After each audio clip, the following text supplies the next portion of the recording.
আমি আমার কলেজে জয়েন করেছি 2021 জুলাই মাসের 31 তারিখে। আমি জয়েন করার আগে এই গভর্নিং বডি একটা সিদ্ধান্ত নিয়েছিল যে কিছু আমরা ক্যাজুয়াল স্টাফ নেবো। তো আমি বললাম ঠিক আছে, এটা আমি চিন্তা ভাবনা করে দেখবো। তো আমি তারপরে সত্যি করতে কাজ করতে গিয়ে দেখলাম না, সত্যি অসুবিধা হচ্ছে।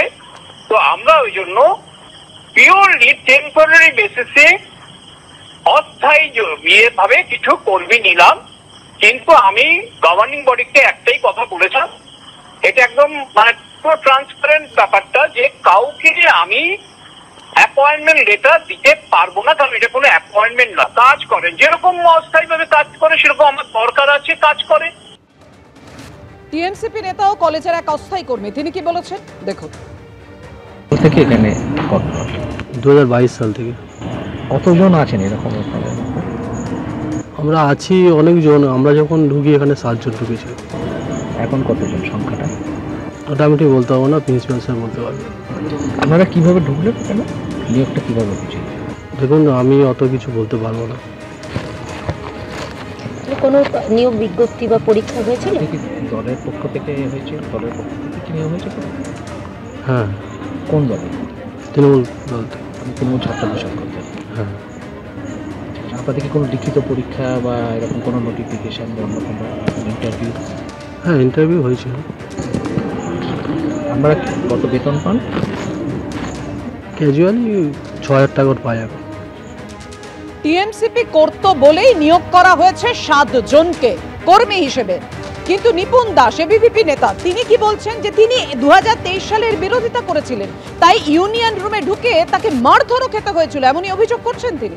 কোনো নিয়োগ বিজ্ঞপ্তি বা পরীক্ষা নেওয়া হয়নি, কেবলমাত্র সোর্স অনুযায়ী হয়েছে, যেহেতু ওরা টিএমসিপি করতে। এবার এটা যখন হয়েছে আর আমি এবিভিপি পক্ষ থেকে এই অন্যায়ের প্রতিবাদ যখন করতে যাই, আমাকে 2023 সালে আমাকে মারধর করে আমি তখন এফআইআরও করি।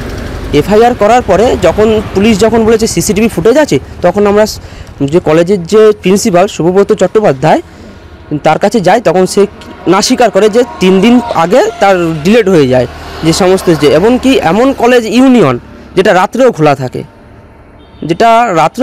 কিন্তু রাত্রে যে কী কাজ হয় সেটা এখনও পর্যন্ত কেউ জানে না।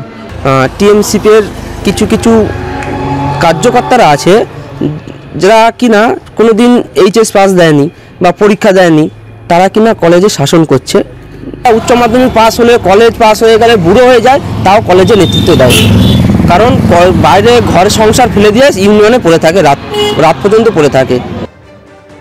অর্থাৎ টিএমসিপি করলেই কলেজের চাকরি পাকা, কি বলছেন প্রাক্তন প্রদেশ কংগ্রেস সভাপতি অধীর রঞ্জন চৌধুরী। দেখুন, পশ্চিমবঙ্গের সব কলেজে একই চিত্র। পশ্চিমবঙ্গের সব কলেজে একই চিত্র। আপনি যেখানে যাবেন, যেখানে অস্থায়ী সেখানে তৃণমূল কি করছে? এটা অস্থায়ী করে রাখছে কেন? পেটে খিদে থাকলে আমার দালালি করবে, পেট ভরিয়ে দিলে আমার দালালি করবে না। তাই কাউকে স্থায়ী করো না, অস্থায়ী করো। পুলিশে অস্থায়ী, সরকারি দপ্তরে অস্থায়ী, শিক্ষা দপ্তরে অস্থায়ী, স্বাস্থ্য দপ্তরে অস্থায়ী, কলেজে অস্থায়ী। কারণ অস্থায়ী থাকলে তার জীবনের সামাজিক নিরাপত্তা থাকে না। স্থায়ী সামাজিক নিরাপত্তা হলে, নাগরিক নিরাপত্তা হলে তাকে আর দালালি করার প্রয়োজন পড়ে না। সেই সুযোগ যাতে বাংলার মানুষ না পায়, তাই যা কিছু করো অস্থায়ী।